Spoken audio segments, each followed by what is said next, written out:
Bienvenue, je vais vous être nombreux pour découvrir qu'est-ce que l'informatique quantique et les technologies quantiques. Et sans slide, je pense que ça aurait été un peu difficile de vous expliquer, surtout que là, on n'a que 45 minutes et qu'il faut quelques années pour tout piger, mais non, vous allez voir, si j'ai compris, vous allez comprendre. Et surtout, c'est hyper intéressant de commencer à découvrir pour continuer et aller creuser. C'est une conférence qu'on a co-créée avec Olivier Ezrati, qui n'est pas là aujourd'hui, mais qui a écrit le livre « Comprendre les technologies quantiques ». Et puis, moi qui l'accompagne, on a fait plus de 100 podcasts sur le sujet depuis 2017, qui est l'année où on a fait notre première conférence sur le sujet. Parce qu'on s'est dit que ça allait devenir à la mode. On s'est surtout dit que c'était un sujet hyper intéressant qui pouvait changer le monde. Vous allez comprendre pourquoi. En 1996, j'ai trouvé un article dans Science et Vie qui racontait qu'on allait pouvoir faire de la téléportation d'atomes. Et là, je me suis dit, waouh, c'est cool, c'est le début d'un truc super cool, on va se téléporter. Depuis, j'ai creusé le sujet, pas du tout. Il y a toujours plein de films de science-fiction, mais par contre, j'ai découvert qu'on allait faire des trucs super cool avec le quantum world. Donc en 2017, on a commencé à aller faire des interviews de chercheurs, de personnalités du monde quantique. C'est beaucoup de physiciens, mais il y avait déjà aussi des ingénieurs. Et on a commencé, et on a eu la chance de commencer par Alain Aspect. Alors Alain Aspect, pour ceux qui auraient raté un épisode en octobre, il a eu le prix Nobel de physique. À l'époque, il ne l'avait pas, mais il était éligible. Et il se trouve que, vous allez voir, il est très important dans cette histoire-là, puisque grâce à sa découverte, on en est là aujourd'hui. Et après, on a continué et on a lancé tout un tas de choses, dont France Quantum qui a eu lieu en juin dernier. Et la deuxième édition aura lieu le 13 juin à Station F, avec tout l'écosystème français et européen quantique. Comme c'était aussi la journée des droits de la femme hier, et que c'est important de dire qu'il y a beaucoup de femmes, mais pas encore assez aussi dans le quantique, voilà, ça c'est les ingénieurs qui sont. Il faut savoir qu'elles représentent des très hauts postes dans le quantique. Maud Vinet est chercheuse au CEA, elle vient de lancer la startup Sequence, elle est à la startup. Alexia Ofève, qui est chercheuse au CNRS, a lancé l'initiative Quantum Energetic Initiative. On a Elam Kachefi, Elénie Diamanti en France. Voilà. Il y en a pléthore, donc c'est tout à fait ouvert aux femmes et au contraire, il faut y aller parce que c'est toujours bien d'en avoir. Alors on va commencer par la base, c'est quoi être quantique? C'est déjà être à la base tout petit. Dans la physique quantique, c'est vraiment, on descend à une échelle qui est vraiment en dessous. On est à la taille de l'atome dans certains cas, du photon. Mais du coup, surtout, ce que ça induit, c'est des comportements physiques spécifiques. Alors, je ne vais pas vous expliquer ce que c'est, je vous laisserai chercher, mais on a ce qu'on appelle la quantification, on a la dualité en particules, on a l'intrication et la superposition. L'intrication, c'est le truc qu'a prouvé Alain Aspect en 1982 grâce à son expérience. Et dans le truc rigolo qu'on ne comprend pas, mais qui sert à faire de l'informatique quantique, c'est intriquer quelque chose, c'est on prend deux particules, on va leur faire une fameuse expérience dessus, et après si on sépare ces deux particules, que ce soit d'1 kilomètre, 1 mètre ou des milliers de kilomètres, si on fait quelque chose à l'une, il se passe exactement la même chose à l'autre à un instant précis. Par contre, ce qui est cool, c'est qu'on a découvert que ça nous permettait de faire avec les trois autres spécificités physiques, les qubits et l'informatique quantique. Et c'est là où j'irai pas plus loin aujourd'hui parce qu'on n'a pas le temps et surtout parce qu'il faut prendre le temps de digérer ces infos et d'aller creuser. Donc il y a eu deux révolutions quantiques. Des fois vous entendez les télévisions avec des quantum dots. Il n'y a pas d'informatique quantique dedans, c'est juste qu'il y a des photons. Les photons c'est quantique puisque c'est tout petit. Donc c'est ce qu'on appelle la première révolution quantique. Dans les années 20, on a découvert ces toutes petites particules et leur comportement. Et donc ça, c'était la première révolution quantique. Là où c'est intéressant, c'est que c'est en 1982 qu'on a appris à comment les manipuler. avec la fameuse expérience d'Alain Aspect. Et c'est là où ça a changé la donne, puisqu'on avait imaginé qu'on pourrait faire, grâce à ces comportements, l'informatique quantique, mais de pouvoir enfin manipuler ces particules, on passait à une autre phase. C'est un peu comme Léonard de Vinci quand il s'est dit « je vais inventer un truc qui vole », mais il a fallu attendre des centaines d'années après qu'on ait la puissance et qu'on invente la machine à vapeur pour commencer à se dire qu'on avait la puissance pour faire voler un truc. Bon, là, on a mis un peu moins de temps, c'est moins d'un siècle entre les deux, mais voilà, on sait imaginer des choses sur le papier, et il faut les passer à l'échelle après grâce à l'ingénierie et grâce à nos scientifiques, et c'est là où c'est arrivé. Maintenant, vous allez voir, il y a encore plein de chemins et de choses à faire et à comprendre. Alors, la promesse de l'informatique quantique, c'est quoi? Parce qu'on se dit, on a déjà des super calculateurs, on fait quand même des choses incroyables, on voit la puissance des IA et de ce qu'on est capable de faire maintenant. Il y a deux choses importantes. La première, c'est qu'on connaît la fin de la loi de Moore.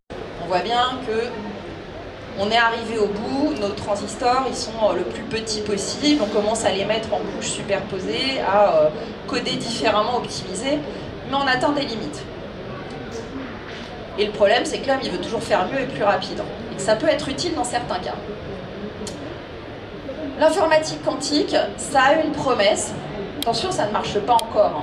On a des ordinateurs quantiques, mais je vais vous expliquer de quelle taille, vous allez voir qu'on n'y est pas encore.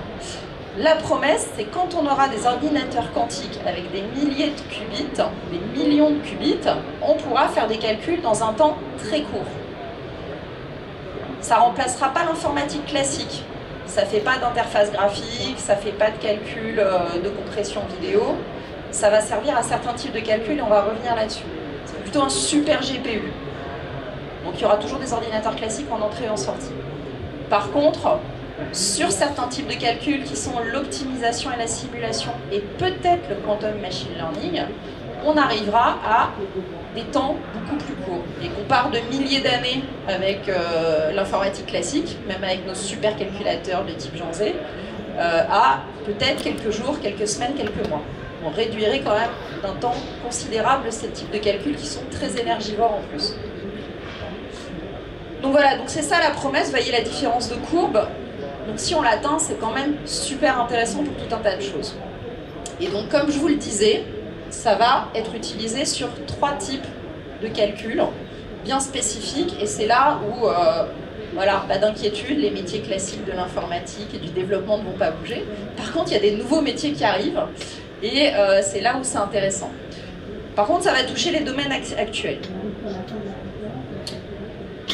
Et les cas d'usage, vous allez voir que ça sert dans tout un tas de cas. Alors, le plus connu, c'est optimiser le trajet des commerçants, du voyageur, ou optimiser, par exemple, dans les entrepôts de livraison pour aller chercher le plus rapidement des cartons, ou pour, par exemple, arriver à faire un Waze amélioré qui ne fout pas tout le monde dans le même bouchon, parce qu'il a vu que tout le monde était sur la même route et qu'il a reporté tout le monde sur notre route. Là, ça permettrait d'envoyer tout le monde sur plein de routes en temps réel. C'est une des espérances qu'on a.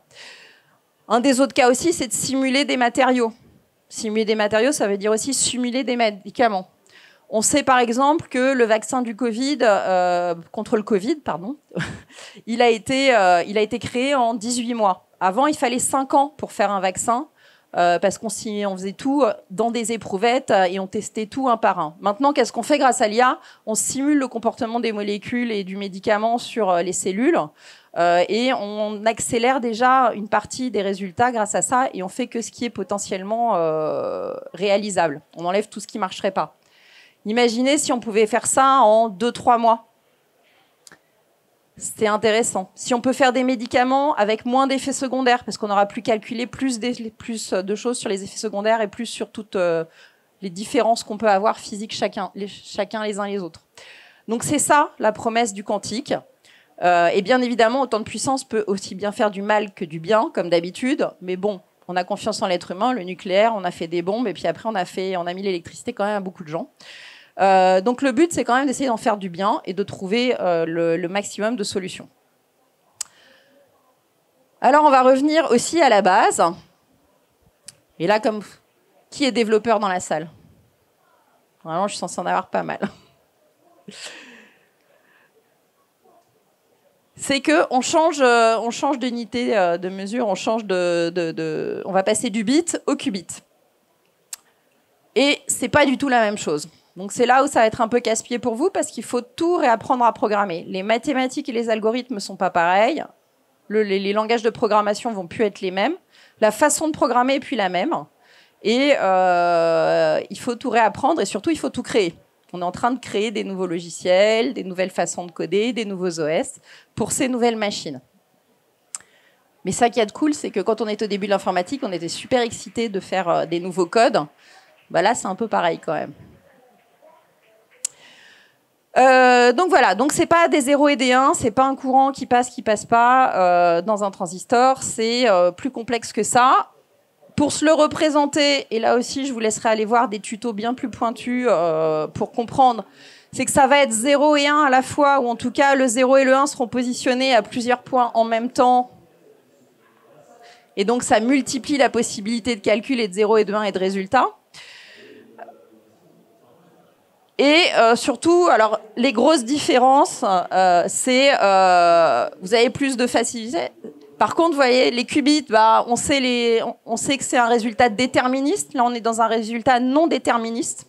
On va être dans un résultat probabiliste. Donc, il faut faire beaucoup de fois le calcul pour voir quelle est la tendance de la probabilité pour avoir le meilleur résultat. On ne peut pas copier l'information. Elle est détruite quand on fait le calcul. On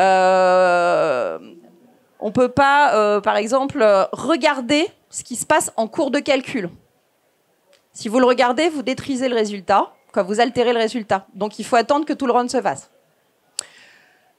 Donc, voilà. Donc, c'est plusieurs choses comme ça que vous découvrirez un peu plus en détail par la suite.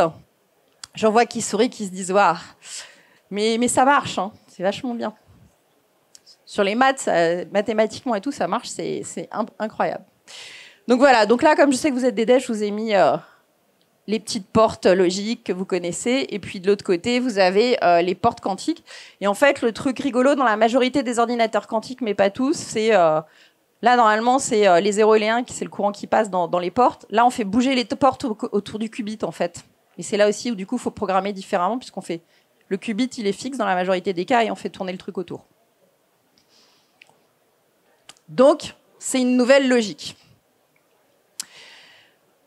L'autre chose intéressante, je vais essayer de rester dans les temps, c'est que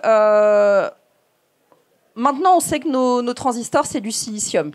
On a choisi ce matériau-là, ça a été le plus facile à industrialiser, qui était le moins coûteux et le plus efficace. C'était peut-être pas le plus efficace pour faire des transistors les plus petits possibles, mais c'était le plus industrialisable aussi. On a mis du temps avant de trouver ça. On a essayé de faire des bits avec des ampoules, avec tout un tas d'autres matériaux avant d'arriver au silicium. Dans l'informatique quantique, on en est encore à chercher quel est le meilleur type de qubit.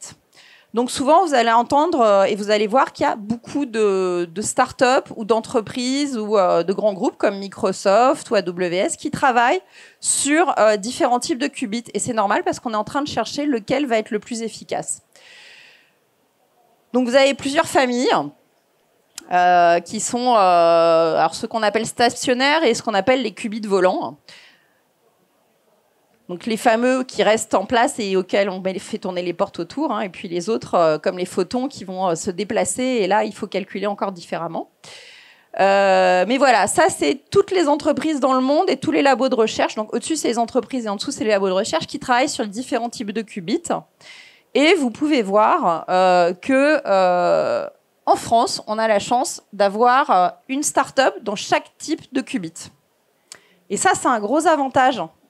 Parce que dans les autres pays, ils n'ont pas autant de choix. On sait, dans les labos de recherche français, on a su sortir des start-up capables de faire tous ces types de qubits. Donc ça nous met bien dans la course au quantique. On est très près. Il faut survivre à ça, hein, monsieur, c'est important. Restez avec nous. Donc voilà, donc vous entendrez parler d'ions piégés, d'atomes froids, de circuits supraconducteurs, de silicium aussi, de spin d'électrons, de qubits topologiques et de photons, entre autres. C'est normal, on est encore en train de chercher lequel est le mieux, et vous allez voir qu'il y a des avantages et des inconvénients sur chaque type de qubit. Il y en a, on sait en mettre quelques-uns, ils sont très efficaces, mais dès qu'on veut en mettre des milliers, ça marche très mal. Ça fait des erreurs de code, des erreurs.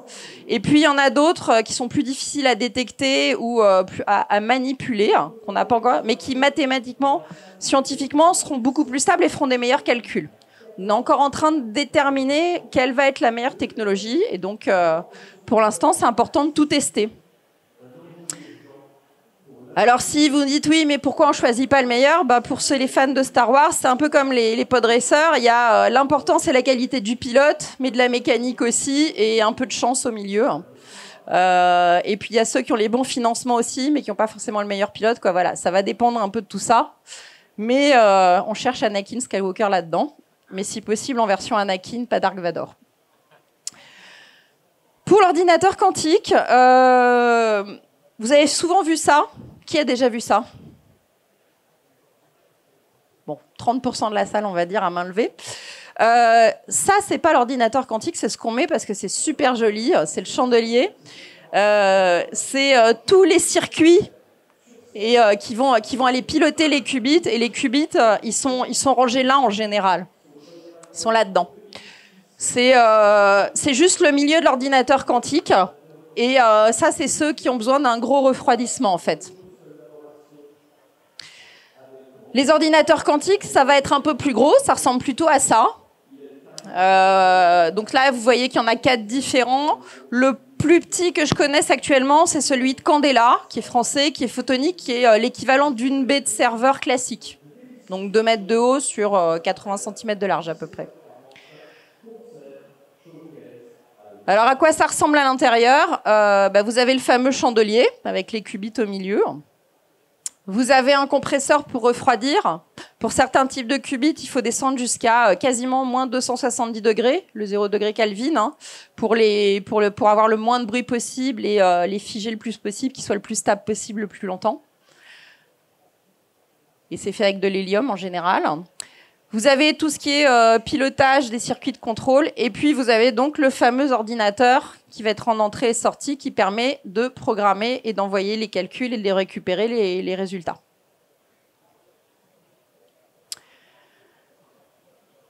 Alors, quand est-ce que c'est censé marcher tout ça? C'est bien beau, on vous en parle beaucoup. Pourquoi est-ce qu'on en fait tout un foin? Surtout si je vous dis que potentiellement, c'est pas avant 2025-2030 qu'on doit avoir une machine qui commence à avoir assez de puissance. Les optimistes disent dans 15 ans, les moyens termes, ils disent dans 30 ans, et il y en a qui disent que ça ne marchera jamais. Bon, ils sont pas beaucoup, mais il y en a quand même, donc il faut en tenir compte. Il y a plusieurs choses. La première, c'est que c'est bien d'avoir une machine, mais il va falloir des logiciels qu'on fait tourner dessus. Apple, ils n'ont pas sorti un iPhone sans application et sans un OS dessus.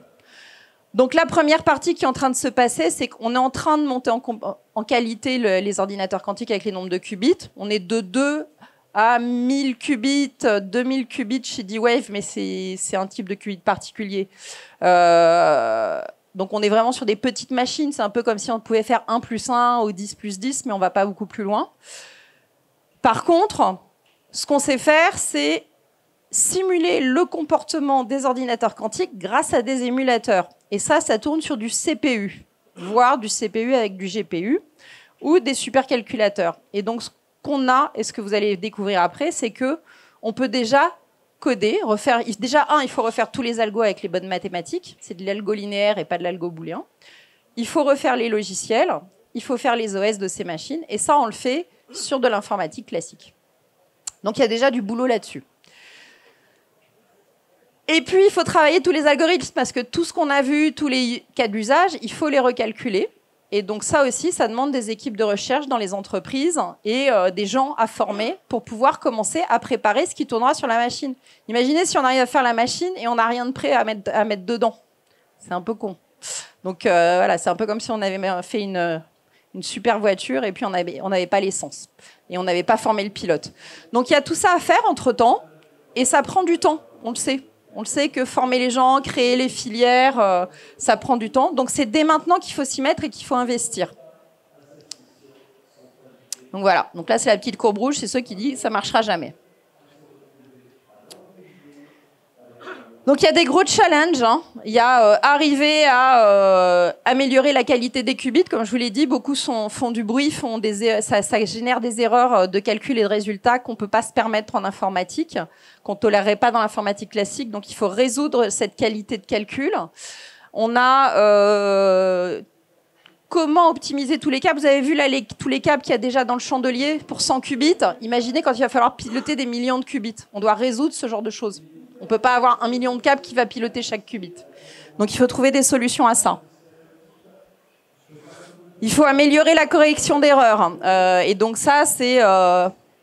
on sait comment... Si on a des erreurs de résultats, on sait refaire de la correction d'erreurs dessus, hein, en remettant des algorithmes. Mais du coup, ça consomme plus.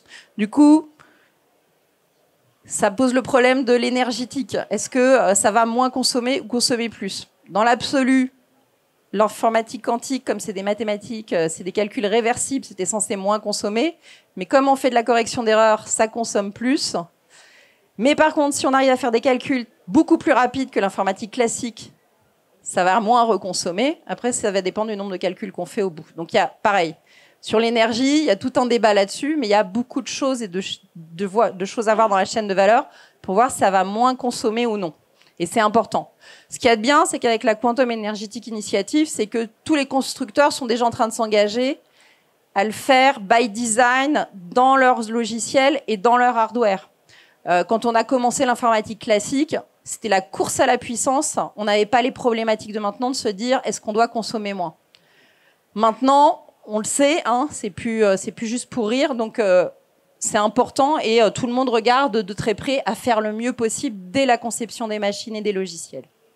Voilà, avoir le code le plus pur, on sait très bien combien de temps ça peut faire gagner et la consommation que ça peut générer. Voilà, donc il y a tout un tas de sujets, mais on a encore des gros challenges.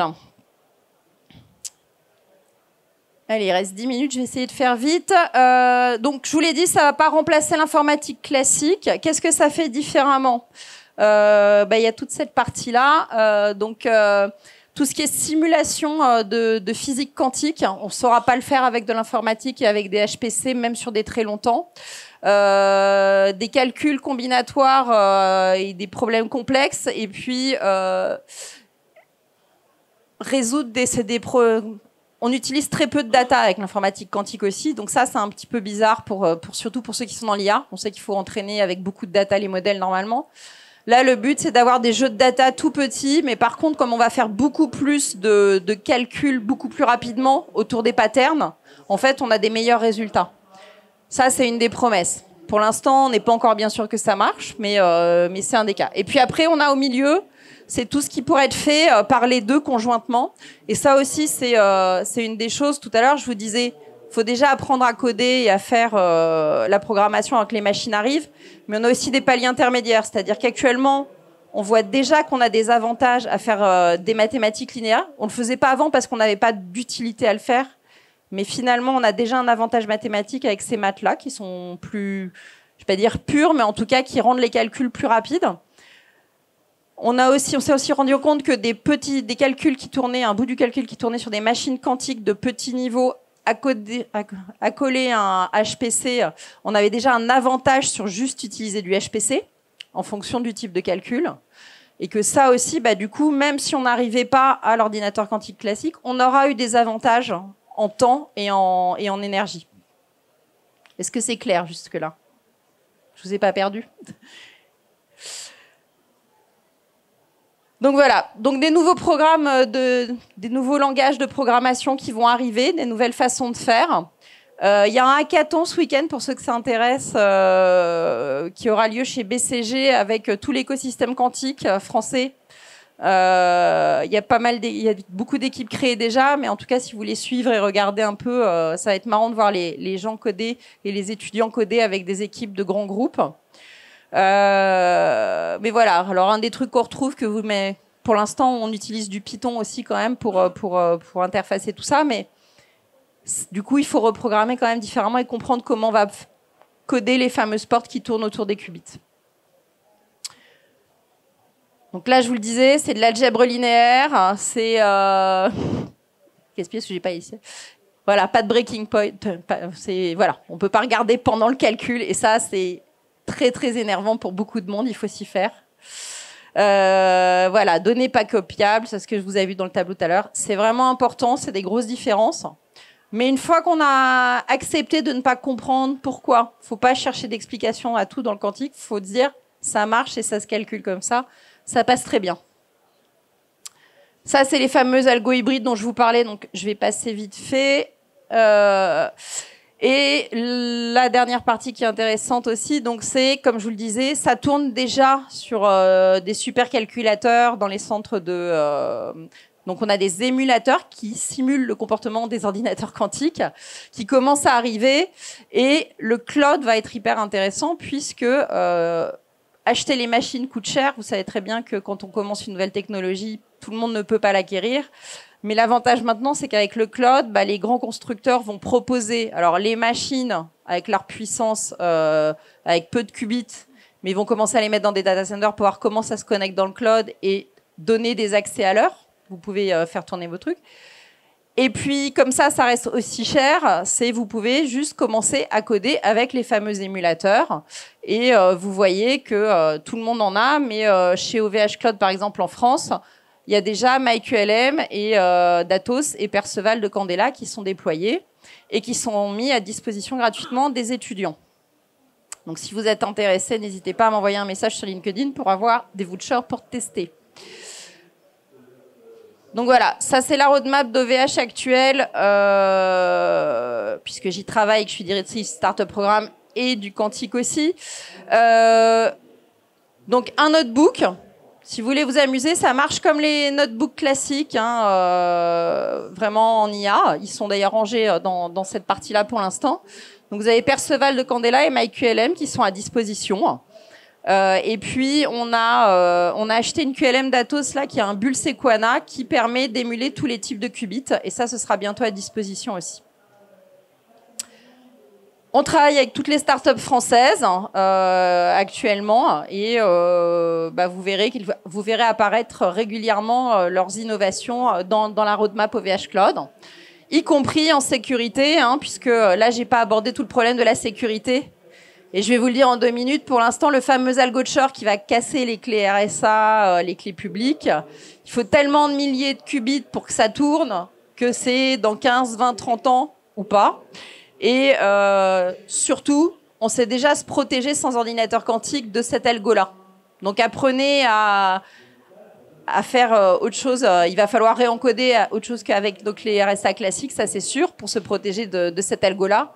Mais il n'y a pas un vrai danger de sécurité quantique pour l'instant. Et pour finir, la France est bien placée. On a été, c'est vrai, dans les derniers à sortir un plan quantique, mais c'est pas le plus petit, avec ses 1,6 milliards. On est largement, comme je vous l'ai dit, dans la course à l'informatique quantique, puisqu'on a 6 startups et 6 types de qubits différents. Les autres pays en ont 1 ou 2 de types de qubits en général, donc on est vraiment large. Ça, c'est tous les labos en France qui ont travaillé sur ces types de qubits, et vous voyez qu'on s'est formé. Les physiciens, les grandes écoles aussi forment très bien, et on commence à voir des mineurs et des majeurs quantiques même à EPITA. Donc si vous êtes intéressé par ce type de cursus, vous pouvez vous former dans ce genre d'école. Je remets une petite couche sur les femmes dans le quantique. Je vois qu'il n'y en a pas beaucoup dans la salle, mais c'est important. C'est tout à fait accessible à tout le monde. Et surtout, ça apporte pas du tout les mêmes approches en général, et c'est très constructif. Ça, c'est tout l'écosystème français. Donc, vous voyez qu'on a dans tous les domaines, parce qu'il n'y a pas que l'informatique et les logiciels. Il y a aussi les capteurs, tout ce qui est électronique, la cryogénie. C'est toute une filière qui s'est créée, qu'on a sécurisée. Et c'est important de voir que ça crée beaucoup de métiers. Si vous voulez en savoir plus, il y a le bouquin d'Olivier qui fait donc plus de 1000 pages, qui est super bien pour s'endormir, mais vous y apprendrez plein de choses. Il existe la version 25 pages. Il m'a fait un effort énorme de résumer ça. Ouais, mais c'est pour ça c'est écrit petit, mais on a mis les QR codes. Et puis, vous avez les podcasts, donc des interviews de tous les gens de l'écosystème. Il y en a plus d'une cinquantaine des interviews. Et aussi l'actualité quantique tous les mois. Si vous voulez suivre les innovations, le débunkage du est-ce que Google a vraiment atteint la suprématie quantique ou pas, vous verrez que non, et on explique pourquoi. Et voilà. Attention à toutes les offres marketing qu'on vous raconte. La course à la communication est aussi très importante dans le quantique. Donc voilà, si vous avez des questions, il nous reste, je pense, 3 minutes. Je cherche un...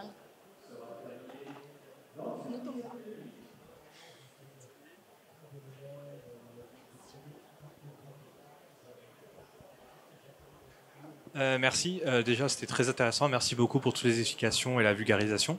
Moi, j'ai une question. Vous parlez, on a une course du coup aux différents types de quantum bits.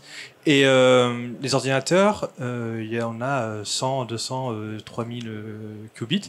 Ma question, c'est est-ce qu'on a une contrainte sur ces types de qubits pour un ordinateur, ou est-ce qu'on peut faire cohabiter certains différents types pour optimiser certains calculs Voilà. Alors c'est une bonne question. A priori, certains types de qubits sont plus efficaces pour certains types de calculs que d'autres. En fonction de... Par exemple, les atomes froids de Pascal sont utilisables beaucoup plus facilement pour de la simulation. On le sait. On sait aussi que les photons, on risque de les retrouver dans tous les types de machines. Donc une start-up comme Candela, même si elle n'arrive pas à faire un ordinateur photonique full photon dans quelques années, on devrait pouvoir retrouver en effet des technologies qui émergent par la suite. Mais pour l'instant, c'est un peu comme sur nos téléphones, on a plutôt tendance à privilégier une seule technologie, à essayer de voir comment ça marche au mieux avec cette technologie. En tout cas, c'est comme ça que ça travaille pour l'instant. Mais on n'est pas à l'abri de voir en effet une ou deux technologies émerger ensemble. Est-ce qu'il y a une autre question? Est-ce que vous avez tous compris ce que j'ai raconté? Alors, on a une question devant. Et si cette voie quantique s'avère non praticable, est-ce qu'on a une autre possibilité? Alors, est-ce qu'on a une autre possibilité? Dans le calcul, on trouvera toujours de quoi améliorer. On voit bien qu'on refait et on refait et on trouve toujours des nouvelles voies. La question, c'est plus, est-ce que ça vaut le coup qu'on y aille ou pas et qu'on dépasse autant de milliards actuellement à ça plutôt qu'à sauver la planète ou autre? Dans tous les cas, ce qu'on constate quand on fait ce genre d'innovation, et on l'a vu dans l'espace, on l'a vu dans l'aéronautique, je pense que quand les premiers Gus sont arrivés avec les plans d'un avion à je ne sais pas combien de tonnes d'acier, à dire ce truc-là va voler, il y a des gens qui ont dit leur dire jamais. Je me souviens, pendant mes études, quand je commençais à regarder un peu la presse qui parlait comment les médias parlaient de l'arrivée des trains à haute vitesse à 50 km/h. Attention, waouh, c'était les premiers trains à vapeur.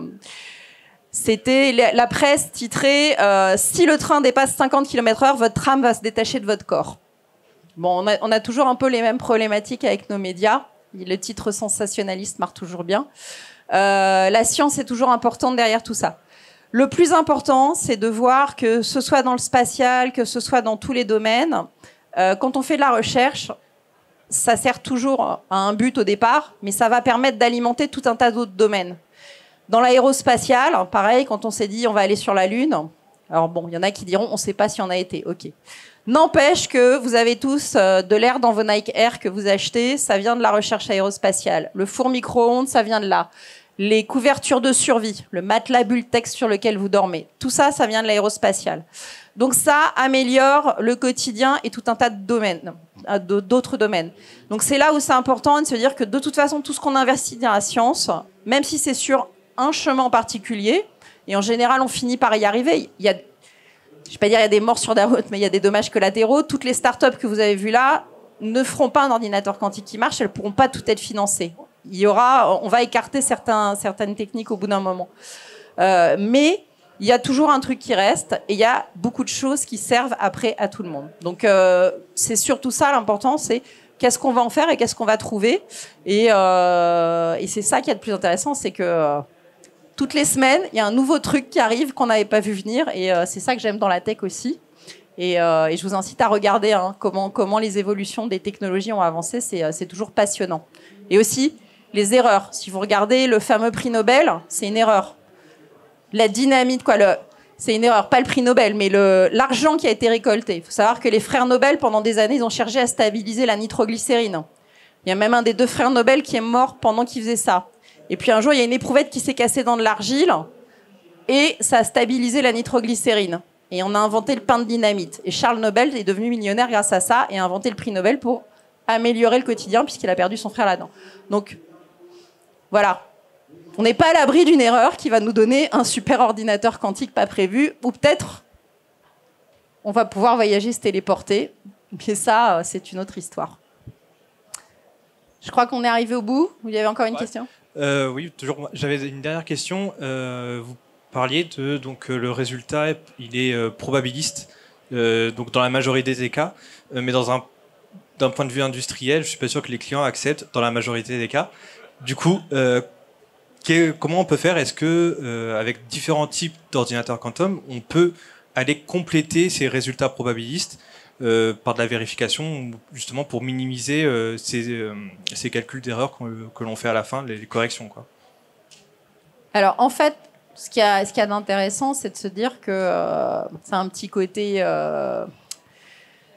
je cherche le nom du film avec Tom Cruise où on fait les probabilités dans le futur pour Minority Report, voilà. C'est vrai que c'est un petit côté Minority Report de se dire on a plus de potentiel, mais ça pourrait être ça. Mais en fait, dans la logique, on voit bien que quand tout tend vers 99,9, parce que le truc, c'est de faire des millions de fois le calcul très rapidement, et ça va donner le bon résultat. Et c'est ça qu'il y a d'intéressant, et qui fait qu'en fait, on accepte le résultat, on sait que ça va marcher. Donc en effet, ça demande un effort, mais est-ce qu'on peut le vérifier ? Ben non, parce que si on veut le vérifier, c'est avec un ordinateur classique déterministe, ça va prendre des milliers d'années. Donc non. Mais après, à force de faire des tests, on se rend bien compte que c'est la bonne réponse mathématiquement. Donc voilà, donc en effet, ça c'est aussi un gap intellectuel à passer. Voilà. Mais il n'y a pas longtemps, j'ai vu un investisseur qui m'a dit « Raconte-moi n'importe quelle histoire, j'ai un cheval à 65 millions, si tu arrives à me le soigner grâce à l'informatique quantique, je te donne des milliards. Mon cheval, il compte. Si tu me dis qu'il va vivre plus longtemps, qu'il va être moins malade, je te donne de l'argent. » C'est un peu ça. Faut vendre le rêve à un moment, mais il y a un moment où ça marche, quand on a bien travaillé. Donc voilà. Bon. Merci beaucoup.